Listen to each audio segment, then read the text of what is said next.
Good evening. Good evening. The question is, what role did your family play with you as candidate to Binibining Pilipinas?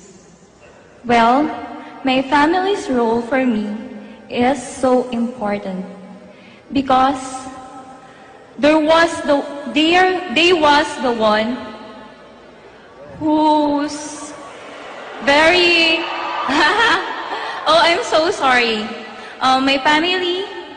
My family, oh my God. I'm so sorry. I told you that I'm so confident. Eto, wait. Sorry guys, because this was really my first pageant ever. Because I'm only 17 years old. And